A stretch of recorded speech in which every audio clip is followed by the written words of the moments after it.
지난 미국 집회 때 하나님 나라 사람을 만나라 하는 너무나도 강하고 또 분명한 주님의 마음 때문에 요즘 제 삶에 굉장한 변화가 일어나고 있습니다.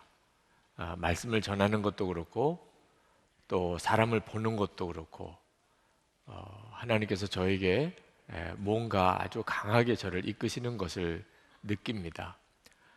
세상에 사람이 많아도 하나님 나라 사람이 있다. 오늘 여기 계신 여러분들은 다 하나님의 사람들이시죠. 여러분들도 여러분 주변에 있는 사람들을 보실 때 이제는 하나님의 나라 사람이 누군가 하는 관점으로 한번 꼭 사람을 보시기를 바랍니다.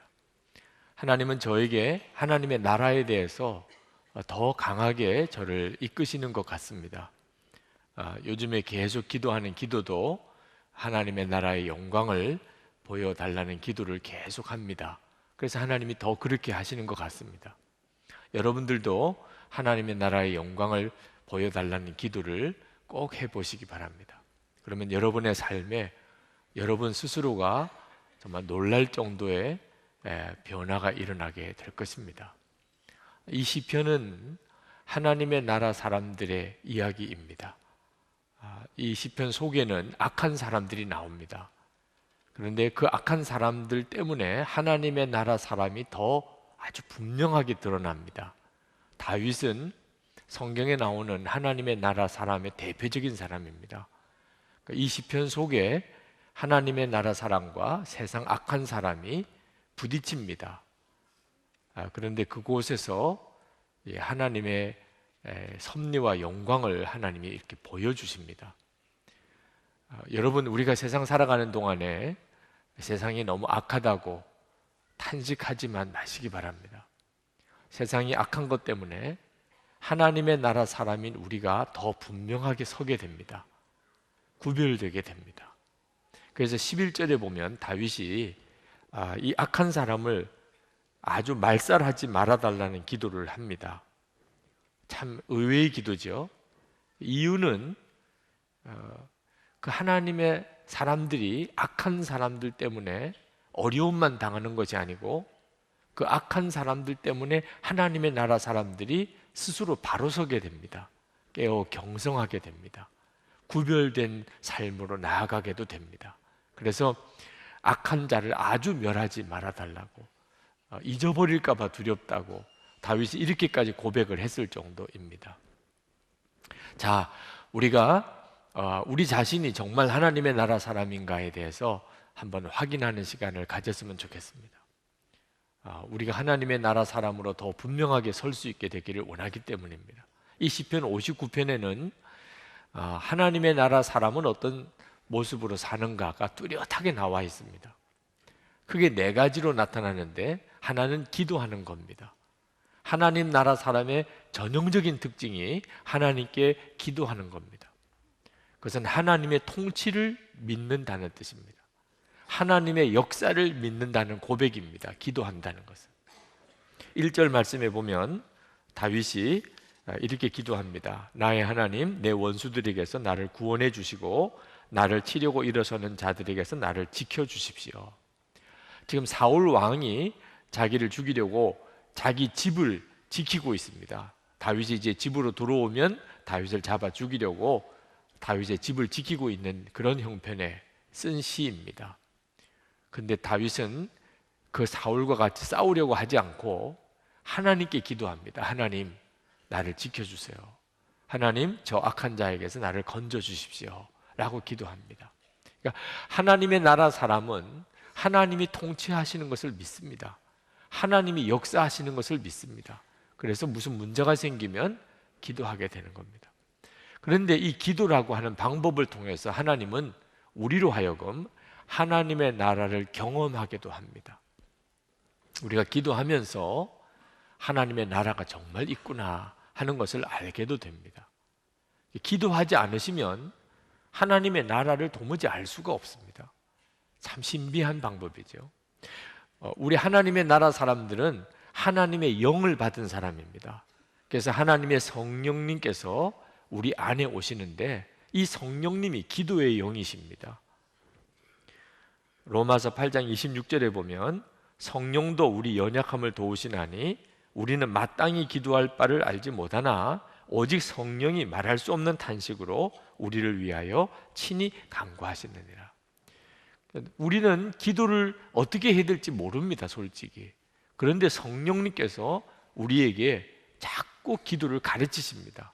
하나님이 어떤 일을 하시려는 것을 깨닫게 해주신다는 뜻이죠. 두 번째는 하나님의 나라 사람의 특징 중에 하나는 불법을 행하지 않는 것입니다. 2절, 12절 이렇게 보면 악한 자들이 다윗을 죽이려고 하는 부분이 나옵니다. 악을 지어내는 자들로부터 나를 구해 주시고 피 흘리기 좋아하는 자들에게서 나를 건져 주십시오. 12절에 죄가 그들의 입에 있고 그들의 입술에서 나오는 말은 모두 죄로 가득 찼습니다. 지금 다윗은 아주 악한 방법으로 자기를 죽이려고 하는 사람들에 둘러싸여 있어요. 보통 이런 형편이 되면은 자기도 이 사람도 악하게 하는 거죠. 상대방이 나를 악하게 하는데 나도 그냥 악하게 대하게 되지요. 사방의 사람들이 다 죄를 지으면 우리도 모르게 그냥 같이 죄 짓는데 휩쓸리게 되게 마련이잖아요. 그런데 다윗은 그런 처지에서도 다윗은 죄를 짓지 않았다고 고백합니다. 3절에 보면 주님, 나에게 허물이 있는 것도 아니요 나에게 큰 죄가 있는 것도 아닙니다. 나에게는 아무런 잘못도 없으나 그들이 달려와서 싸울 준비를 합니다. 놀라운 고백이죠. 그런데 이것이 하나님 나라 사람이에요. 하나님의 나라 사람의 특징은 다 죄를 지어도 자기는 죄를 못 짓는 겁니다. 다 불법을 행해도 하나님의 나라 사람은 불법을 행할 수가 없는 거예요. 하나님의 나라 사람의 놀라운 특징입니다. 하나님의 나라 사람의 특징이 세 번째는요, 사방의 악한 자가 아무리 강해 보여도 두렵지가 않다는 겁니다. 6절 말씀에 보면 다윗을 죽이려고 악한 자가 개처럼 으르렁거리고 다닌다고 그렇게 고백을 했습니다. 그들은 저녁만 되면 돌아와서 개처럼 짖어대면서 성 안을 이리저리 쏘다닙니다. 그들은 입에 거품을 물고 입술에는 칼을 물고서 흥 누가 들으랴 하고 말합니다. 자, 이런 처지에 있어도 사방에 그냥 개들이 으르렁거리면서 달려드는 것 같은 이런 기가 막힌 처지에 우리가 있어도 하나님 나라 사람의 특징은 두렵지가 않다는. 왜? 하나님이 보시는 눈으로 보면은 아무것도 아니니까. 8절 말씀에 그러나 주님께서 그들을 보시고 비웃으시며 문민족을 조롱하실 것입니다. 여러분 24시간 예수님을 바라보고 사는 것이 왜 중요한 줄 아십니까? 그러면 주님이 보시는 눈으로 보게 돼요. 사방에 악한 자가 아주 성난 개들처럼 으르렁거린다 하더라도 하나님의 보시는 눈으로 보고 나면 그들이 아무것도 아니라는 걸 알게 됩니다. 그러니까 당당한 거죠. 9절에 보면 나의 힘이신 주님은 내가 피할 요새시니 내가 주님만을 바라봅니다.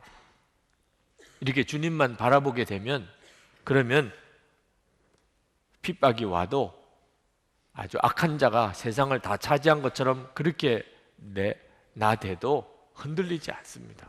10절에 한결같은 사랑을 베푸시는 하나님께서 나를 영접하려고 오실 것이니 하나님께서 내 원수가 망하는 꼴을 나에게 보여주실 것이다.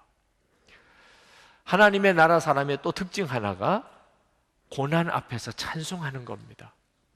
16절에 그러나 나는 나의 힘 되신 주님을 찬양하렵니다. 내가 재난을 당할 때 주님은 나의 요새, 나의 피난처가 되어 주시기에 아침마다 주님의 한결같은 사랑을 노래하렵니다. 지금 다윗을 죽이려고 사울 왕이 아주 성난 개들처럼 으르렁거리고 달려드는데 찬양은 무슨 찬양입니까? 탄식하고 하나님께 그냥 울고 그리고는 살 길을 찾아서 도망가야 하는지 무슨 찬양입니까? 하나님의 나라 사람의 특징이에요. 고난이 오고 두려운 일이 닥쳐도 찬양하는 겁니다. 여러분 하나님의 나라 사람은 불평 원망 없습니다. 억울하다, 괴롭다, 마음에 상처받았다, 시험받았다 이런 말 없어요. 왜? 고난당하면 더 기쁘니까. 이 세상이 끝이라면 이 세상에서 편안하게 살아야죠. 그런데 우리 주님이 오시는 것을 진짜 믿으면 세상에서 편하게 사는 것이 더 부끄러워요. 세상에서 편안하게 아무 고생 안 하고 그렇게 편안하게만 지내다가 어떻게 주님을 만납니까? 순교한 사람도 많고 하나님의 나라를 위해서 그렇게 희생하고 헌신한 종들이 많은데 한 번도 헌신이라고는 해본 적도 없고 희생도 해본 적도 없이 어떻게 주님을 만나요? 그런데 나는 왜 이렇게 복이 많지요? 고난당한 것도 많고 어려움 당한 것도 많고 주님의 나라 위해서 서러움 당한 것도 많고 하나님의 나라에 눈이 뜨이고 나면 그게 오히려 기쁘고 감사하다니까. 내가 주님 만날 때 드릴 말씀이 있구나.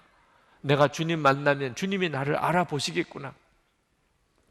그러니까 불평 원망할 게 뭐가 있냐면 놀라운 일이잖아요. 하나님의 나라 사람이 있는 겁니다. 여러분 모두가 다 하나님의 나라 사람이신데 여러분들에게도 하나님 나라 사람의 삶이 있으십니까? 사도 바울이 빌립보서 3장 7절에서 9절까지 말씀하기를 무엇이든지 내게 유익하던 것을 다 해로 여길 뿐더러 배설물로 여김은 그리스도를 얻고 그 안에서 발견되려 함이니 라고 그랬습니다. 여러분 사람은 누구나 다 이 세상에서 잘 먹고 잘 살고 성공하고 높아지고 싶은 게 다 사람의 마음의 인지상정이잖아요. 그러나 하나님의 나라 사람은 이 세상에 유익하던 것, 자랑거리 다 해로 여기고 배설물처럼 버려진다는 것. 왜? 예수님 안에서 발견되기 위해서. 하나님의 나라에 대해서 듣기만 하지 말고 하나님의 나라의 영광을 정말 보셔야 돼요. 하나님의 나라에 대해서 그저 아는 거하고 실제로 하나님의 나라의 영광을 보는 거하고는 하늘과 땅 차이입니다. 그러면 여러분들 중에는 오히려 마음에 좀 짜증이 나시는 분도 있으실 겁니다. 그러면 하나님의 나라의 영광을 좀 보여줘. 나도 보고 싶어. 나도 하나님의 나라가 진짜 있다는 것을 정말 보고 나면 나도 다윗처럼 살 수 있을 거야. 나도 사도 바울처럼 할 수 있을 거야. 안 보이는데 어떻게 안 보여?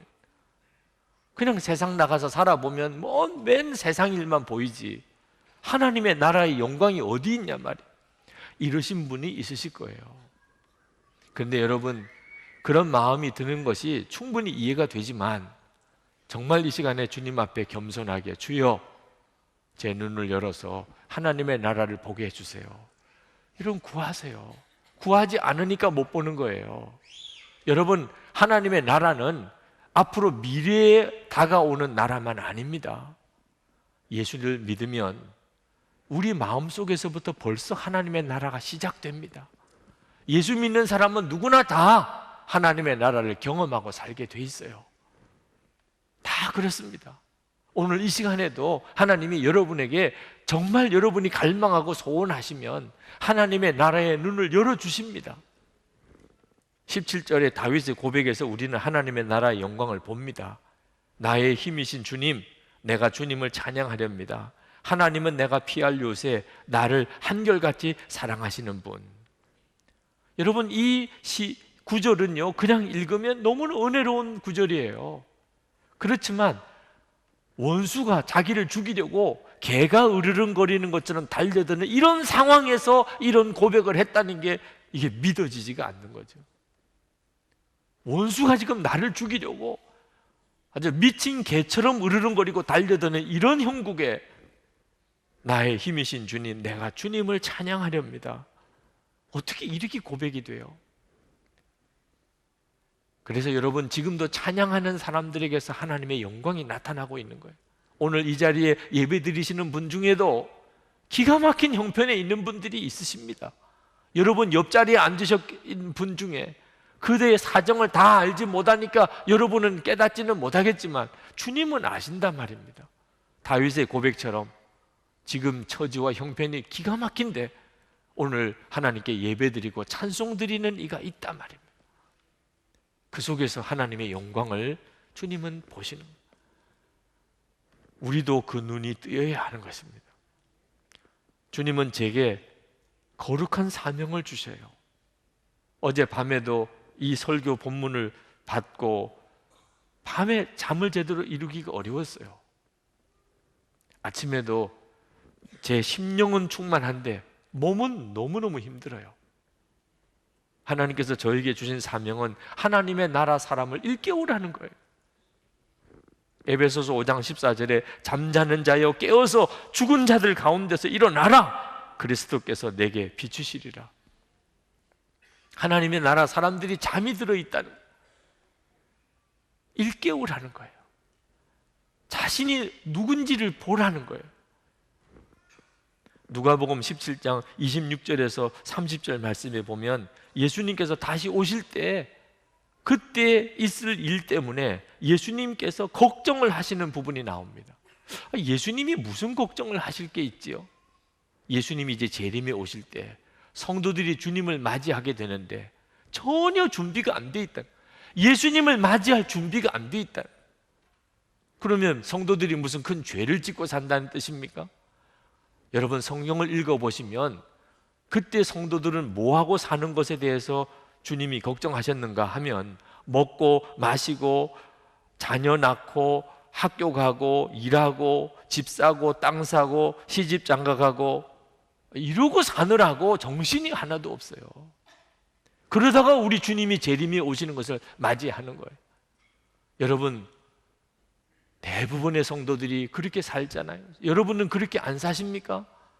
그저 한 주간 동안에 무슨 신경 쓰고 살아요? 먹는 거, 마시는 거, 그저 학교 가는 거, 자녀 낳고 애들 공부시키는 거, 집 사고 땅 사고 어떻든지 돈 벌고, 그리고 애들 또 시집 장가 보내고, 우리가 늘 관심하는 거, 하나님 앞에 가서 간절히 기도해서 뭘 응답 받고 싶은 거, 결국 그 수준이에요. 이 세상만 전부인 줄 아는 거. 결국은 이 세상만 전부인 줄 알고 그러나 온통 마음과 생각은 세상에 다 뺏기고 사는 거예요. 우리 주님이 오시는지 주님의 나라가 어떻게 이루어지는지 아무 관심이 없어요. 그렇게 살다가 주님을 맞이하는 거예요. 이것이 예수님의 걱정거리셨어요. 주님이 저에게 주시는 마음, 하나님의 나라를 바라보는 눈을 뜨게 하라는. 여러분, 왜 많은 그리스도인들이 하나님의 나라에는 상관도 없이 세상에만 온통 매여서 사는 줄 아십니까? 사도 바울은 배설물처럼 버렸다는 걸, 그걸 붙잡고 연연하며 산, 그렇게 시험 드는 일은 많고 그렇게 불평과 원망도 많고, 왜 그렇게 사시는 줄 아십니까? 하나님의 나라의 영광을 한 번도 경험을 못 해본 거예요. 왜 하나님의 나라의 영광을 경험을 못 해봤을까요? 예수님이 왕으로서 한 번도 그렇게 모시고 살아본 적이 없기 때문에. 예수님을 믿기는 했어요. 그렇지만 예수님을 왕으로 모시고 살아보질 않았어요. 여러분, 하나님의 나라는 예수님이 왕이신 나라입니다. 고생도 없고 눈물도 없고 아픔도 없는 그런 곳이라는 뜻만 아닙니다. 예수님이 왕이신 곳이, 거기가 주님의 나라입니다. 그러므로 지금도 우리가 예수님을 왕으로 영접한 사람에게는 지금도 그 마음속에 이미 하나님의 나라는 시작이 된 거예요. 하나님의 나라가 이미 이루어진 것입니다. 우리는 이 세상에 사는 동안에 하나님의 나라를 경험하고 살게 돼 있습니다. 우리가 예수님을 왕으로만 모시고 살면 그렇습니다. 그리고 지금부터 그렇게 해야 합니다. 여러분, 이제는 왕 없이 살던 생활은 청산해야 됩니다. 마음대로 살고 싶어서, 여러분이 원하는 대로 살고 싶어서, 가고 싶은 데 가고 먹고 싶은 거 먹고 하고 싶은 거 하고 싶은 이런 생활은 이제 청산해야 됩니다. 진짜를 몰라서 정말 좋은 곳을 몰라서 겨우 그 정도 소원 가지고 사는 거예요. 여러분이 하나님의 나라를 보는 눈이 뜨이고 나면 그렇게 하라고 해도 안 합니다. 이제는 주여, 제가 주님을 위해서 희생할 곳이 어디입니까? 주님께서 원하시고 정말 하고 싶은 일, 그곳이 어디인 것입니까? 여러분이 그렇게 되게 돼 있습니다. 예수님을 왕으로 모시고 살아보면 비로소 하나님의 나라가 이렇게 놀랍구나, 하나님의 나라는 진짜 있구나, 그러면 이 세상은 완전히 달리 보이게 됩니다. 여러분, 혼자서 하나님의 나라 사람이 되는 것은 정말 부끄러운 일이고, 그리고 주님은 우리를 그렇게 내버려 두지 않습니다. 여러분, 우리가 왜 하나님의 나라를 경험하지 못하나? 예수님의 이름으로 모인 두세 사람의 공동체를 우리가 이루고 살지 못하기 때문에 그렇습니다. 마태복음 18장 20절에 두세 사람이 내 이름으로 모인 곳에 나도 그들 중에 함께 있느니라고 말씀하셨어요. 여러분, 우리가 이 세상에서 얼마든지 하나님의 나라를 경험할 수 있습니다. 조건이 있어요. 예수님의 이름으로 모이는 조그만 공동체라도 만들면 됩니다. 그냥 교인이니까 속해 가야 되고, 그저 교회에서 모이려니까 선교에 가고, 그리고 교회 봉사를 하다 보니 팀을 이루고, 이렇게 모이지 말고 말입니다. 여러분, 교회 안에서 속회를 모이고 선교회를 모이고 교회 봉사팀으로 모이는 것은 하나님의 놀라운 계획입니다. 하나님의 나라를 이 세상에서 경험해 보라는 거예요. 어떻게 하면 되지요? 예수님의 이름으로 모이면 됩니다. 예수님의 이름으로 모인다는 것은 예수님이 왕이 되시는 거예요. 여러분이 속회로 모였으면 속회에는 예수님이 왕이세요. 선교회 예수님이 왕이세요. 여러분이 정말 예수님의 이름으로 모이기만 하면 하나님의 나라가 진짜 있구나, 여기서도 이렇게 이루어지는데, 여기서 예수 믿는 사람 몇 명이 모여도 이렇게 좋은데, 세계 열방의 모든 족속이 다 모이는 그 하나님의 나라는 얼마나 좋을까? 완전히 우리가 바꿔져 버리게 됩니다. 지금 페이스북에 거기에 예나왕 그룹이 만들어졌습니다. 예수님 나의 왕이시라고 이렇게 고백하는 사람들이 간증을 한번 우리가 같이 올려봅시다. 매일매일 그렇게 살아보면서 9월 달에는 1600여 명, 지금 10월 달에는 벌써 한 900명 가까이가 모였어요. 예수님 나의 왕이라고 고백하는 사람들이 그렇게 계속 모이고 있습니다. 다윗의 시편을 똑같이 보는 것 같아요. 한두 사람이 아닙니다. 지금 우리 주변에 하나님의 나라 사람들이 영적으로 각성해서 일어나고 있어요. 여러분, 하나님의 나라 영광을 보여달라고 기도만 할 게 아닙니다. 예수님 나의 왕이라고 정말 고백하고 매일매일 하루하루 한번 살아보세요.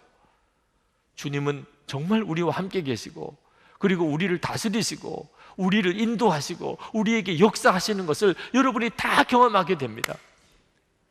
예수님은 그저 우리 것을 가져가시려고 하시는 게 아닙니다. 예수님이 왕이시니까 내 모든 것 다 주님의 것입니다. 예수님이 나를 순교만 시키고, 누가 오리를 가자 그러면 심리를 가져야 되고, 누가 내 겉옷을 달라 그러면 속옷도 줘야 되고, 주님은 우리에게 요구만 하시는 게 아닙니다. 얼마나 좋으면 그렇게 하겠어요? 얼마나 좋으면, 얼마나 충만하면 누가 나에게 오른뺨을 때리면 왼뺨도 돌려대겠어요? 제정신인 사람이 그렇게 하겠어요? 우리 주님이 내 안에 생명이 되시고, 예수님이 내게 살아계신 주님이시고, 예수님이 내게 능력이 되시니까 그렇게 하는 거죠. 성찬은 하나님의 나라에서 하나님 아버지와 함께 식사하는 자리를 지금 여기서 경험하는 겁니다. 성찬은 아무나 하는 게 아닙니다. 여러분이 오늘 이 성찬식에 참여한다는 것은 여러분이 하나님의 나라 사람이라는 결정적인 증거입니다. 진짜 이 성찬의 떡이 주님의 살이고 이 포도주가 주님의 피라고, 그래서 내가 이 성찬을 통하여 예수님과 다시 연합이 된 것이라고 정말 믿고 성찬을 받으시는 분들은 다 하나님의 나라 사람들. 여기서는 이렇게 성찬을 하지만 이제 하나님 앞에 가면 우리는 하나님의 식탁에서 하나님과 같이 먹고 마시게 될 것입니다. 오늘 여러분 이 성찬을 통하여 여러분이 눈이 열리게 되기를 축복합니다. 하나님의 나라의 눈이 뜨이기를, 그래서 정말 다윗과 같이 고백하며 사실 수 있게 되기를. 그동안에 먹고 사는 세상 일에만 정신이 없었지 하나님의 나라에 대해서 한 번도 구해보지도 않았던 사람, 하나님의 나라를 보게 해주세요. 하나님의 나라의 영광을 보게 해주세요. 그랬던 분들은 회개하십시오. 하나님, 제가 하나님의 나라에 대해서 관심이 없었기에 하나님의 나라가 이렇게 이루어지고 있는데도 나는 보지도 못했습니다. 주여, 제가 주님의 나라를 보기 원합니다. 예수님 왕 되심을 제가 살기를 원합니다. 하나님의 나라의 그 놀라운 축복을 제게 깨닫게 해주소서. 순교도 축복인 줄로 깨닫게 해주소서. 통성으로 기도하고 성찬하겠습니다. 기도하겠습니다.